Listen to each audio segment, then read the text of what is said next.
Budget కూడా ఇమ్మీడియట్గా పెట్టుకోలేకపోతున్నాం.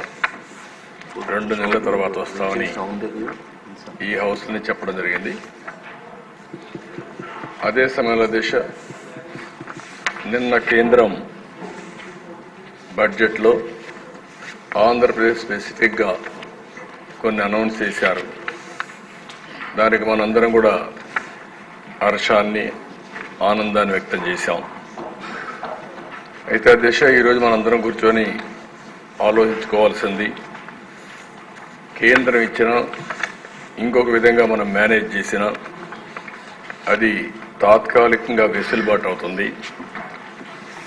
మనం కష్టపడి సంపాదించుకుంటే తద్వారా వ్యవస్థలన్నీ మెరుగుపరిచి ఆదాయాన్ని పెంచుకోగలిగితే అది శాశ్వతంగా వెసులుబాటు వస్తుంది.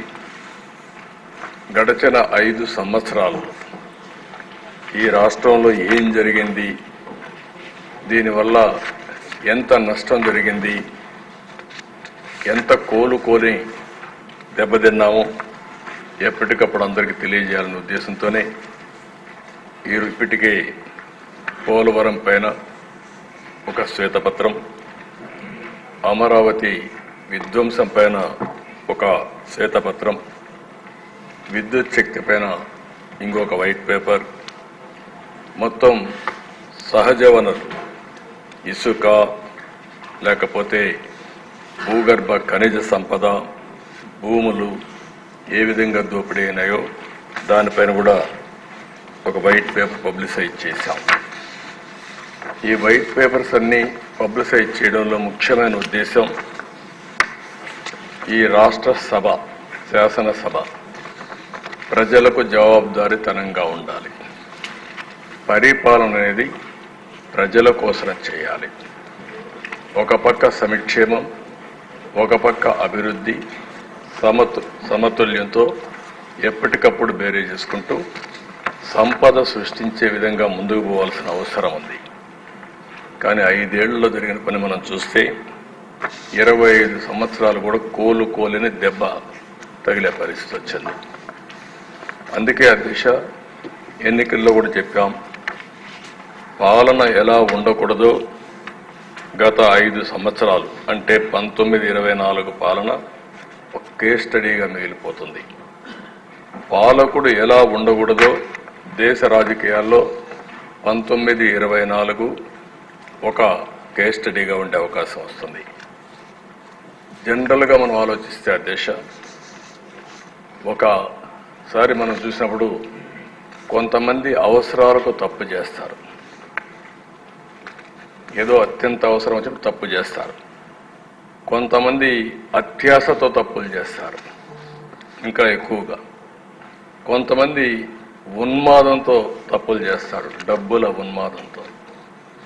ఈ 5 సంవత్సరాలు జరిగింది డబ్బుల ఉన్మాదంతో వ్యవస్థల్ని సర్వనాశనం చేసి సమాజాన్ని పట్టించుకోకుండా ప్రజలు ఏమైనా పర్వాలేదని జరిగే పరిస్థితి వచ్చింది. అందులో బాధతో ఆవేదనతో ఈరోజు నేను ప్రవేశపెట్టే ఈ యొక్క ఎక్సైజ్ పాలసీ, ఎక్సైజ్ పైన వైట్ పేపర్. దీన్ని ఇక్కడుండే సభనే కాదు, రాష్ట్రంలో ప్రజానికం కూడా, దేశంలో ఉండే ప్రజలు కూడా దీన్ని అధ్యయనం చేసుకోవాల్సిన అవసరం ఉంది. ఒక వ్యక్తి ఇన్ని చేయగలుగుతాడా, ఇన్ని దుర్మార్గాల్ని చేసి మళ్ళీ తమాయించుకొని మాట్లాడతాడా అనే దానికి ఇదో కేస్ స్టడీ. నేను 40 ఏళ్ళలో చూశాను, ఏ వ్యక్తి కూడా, ఏ ముఖ్యమంత్రి కూడా, ఏ మంత్రి కూడా ఎలాంటి దుస్సాహసం చేయరు, ఎలాంటి దుర్మార్గాలు చేయరు. దానికి ఈ సభ ద్వారా మిమ్మల్ని అందరినీ కోరేది అర్థం చేసుకోమని కోరుతున్నా. అర్థం చేసుకునే ప్రజలకు అర్థమయ్యే విధంగా చెప్పడం మనందరి బాధ్యత. మన మీద ఓట్లేశారంటే ప్రజల ఆస్తులకి ఒక ట్రస్టీగా ఉంటామని, వాళ్ళ భవిష్యత్తుకి ఒక భరోసా ఇస్తామని ప్రజలు ఓట్లేసే పరిస్థితికి వచ్చారు. అది వచ్చినప్పుడు మనం కానీ జరిగిన అన్యాయాలు కూడా ప్రజలకు విడమరిచి చెప్పలేకపోతే తద్వారా వాళ్ళల్లో కూడా ఒక అవగాహన రాదు. ఆ అవగాహన రానప్పుడు మనం కూడా వారికి అన్యాయం చేసిన అవుతాం. ఆ విషయం గుర్తుపెట్టుకోవాల్సిందిగా నేను కోరుతున్నా. నిన్నే విష్ణుకుమార్ రాజు గారు అడిగారు, ఇప్పుడు కూడా ఎట్లేసారు ఓట్లని. ఆ ఓట్లు వేయడానికి కారణం ప్రజలు కాదు, వాళ్ళకి ఎన్నో అవసరాలు ఉన్నాయి. అవసరాలు ఉన్నప్పుడు రాజకీయ నాయకులుగా ప్రజా చైతన్యం తేవడంలో మనం ఫెయిల్ అయితే ఇలాంటి దుర్మార్గులు ఉంటారు. అందుకే చాలాసార్లు చర్చ చేశాం. ఎవరైతే నేరస్తులు రాజకీయాల్లో ఉంటే రాజకీయాలు నేరాలమయమవుతాయి. నేరస్తుడే రాజకీయాల అధినేత అయితే ఇంక చెప్పాల్సిన పని లేదు.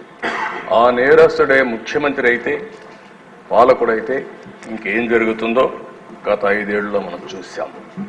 ఈ విషయాన్ని అందరం అధ్యయనం చేసుకోవాల్సిందిగా నేను మిమ్మల్ని అందరినీ కోరుతున్నా.